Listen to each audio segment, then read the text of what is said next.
My guest is Lee Roedel, who is the chairwoman of the Delaware River and Bay Shoreline Committee. Welcome to Focus Delaware, Lee. Delighted to be here. Lee, why don't we first begin by talking about the committee. How did the committee get started? Well, about 10 years ago, the Resource Conservation Development Program began in Delaware under the U.S. Department of Agriculture. And I was part of that committee representing the recreational interests of Newcastle County, appointed by the county executive at that time. And of course I said, what are we doing about the Delaware River? And we began to survey, go on field trips, look at the Delaware River, feeling that we had potential there that was underutilized for the people. Mm-hmm. And it's true still today. We need access to the Delaware River. How much have you accomplished since you started? Well, we haven't, of course, accomplished what we thought we would in this space of time, but we have become a very strong advocate for the river. We have worked on the Clean Water Program, entering into some of the court cases up in Philadelphia. That's one accomplishment that we're very proud about, because we were one of the few groups that spoke up and said that indeed the river needs to be cleaned up. Mm-hmm. And it is. The fish are coming back, and public wants to get to the river now that they know that we have clean rivers these days. Besides the river, you were also working on trying to get public access land turned over so that the public can indeed use it. And I know one of the locations is where the Fort DuPont is. Where is that location? Oh, Fort DuPont is down on the shoreline of the Delaware River near Delaware City. And it's before you cross the C&D Canal. It's located on 320 acres of land, and where the Governor Bacon Health Center was established in 1952. You're looking now south toward Reedy Point Bridge. It's an unusual piece of land because it has deep water right off the shoreline. And it also has a very fast land, and so much of the Delaware River shoreline is marshy. This is an example of the architecture of some of the buildings at old Fort DuPont. The entire area was occupied. It's not really the same type of architecture and design as the old Fort DuPont sitting out in the river. There were three historic forts: old Fort DuPont, Delaware, Fort Delaware, and Fort Mott, guarding the river. Mm-hmm. These are some of the gun emplacements which still sit there, waiting for the day when maybe the public will be interested again. There were more guns at Fort DuPont than ever at the others. This is one of the gun emplacements that you're looking at now.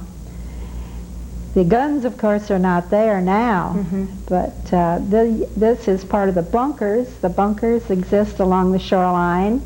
It gives an interesting topography to the scene. We're hoping to use the meadow for open recreation. This is an old airfield that at the time that the fort was in use, in fact I've been told that it also served as a golf course.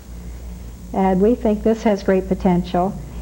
We are very interested in what marshes remain. We want to restore their integrity, and working with the Fish and Wildlife on that. Mm-hmm. There is a narrow strip of marshland along the river. Also, we're hoping to have a trail system where people can enjoy the wildflowers and the bird life and animal life. We know we have deer in the area. But one of the major features is to put back a fishing boating dock in the area where Battery Wharf sat 100 years ago on the Delaware River. We know that we don't have enough boating facilities in Newcastle County. Mm-hmm. There have been enough studies done and really not enough implementation. You're looking across the river now at Pea Patch Island where old Fort Delaware sits. So it would make a wonderful combination of the water and mm-hmm. the historic significance of the area. We're hoping that we can open it mm-hmm. by 1987 when we are celebrating the ratification of the Constitution by Delaware. Lee, all these plans sound great. Who are you working with the committee to try and get this all off on a... We have been working with local legislators, in fact, all interested ones. We've appeared at the Joint Finance Committee meeting. We were not able to get funding this year, but we're hoping to put quite a push on next year and to garner federal funds. We understand that recently there were monies put into the budget at the national level, believe it or not, for marine facilities, also for boating safety, which of course is hand in hand with the facilities. We're hoping that the boating people will want to back our project, and we're in touch and working with them, the boating and the fishermen, and the historic people. The people that are interested in our historic background of Delaware should be very supportive of this effort. How much money do you think it would take, let's say from a state level, to try and do all this? We know that to have first-class, first-rate new facilities, that it's going to run around about $800,000 to put in the original facilities. This would include the fishing boating dock and a road in that would be paved and parking lot and comfort facilities. We also know that to maintain it as we'd like to maintain it, it might run between $30,000 to $50,000 a year, depending on the use and the effort that's put into it. You're getting a lot of good vibes from the legislators, though? Well, yes, they've been very interested in the project. They've attended a number of meetings and gone on field trips. Unfortunately, there are a lot of other matters that take their interest and their time, and we feel that we have to keep plugging and keep coming back to them. We've had excellent cooperation from the Governor Bacon Health Center personnel, and we've worked with Secretary Schramm. We've been in touch with her and Mr. William Love. Lee, I hate to cut you short, but we're running out of time. It sounds like you've got a lot of great plans, and I hope you keep pushing the legislators down there in Dover, and I hope you get your money. Thank you very much. Thank you for being on the show.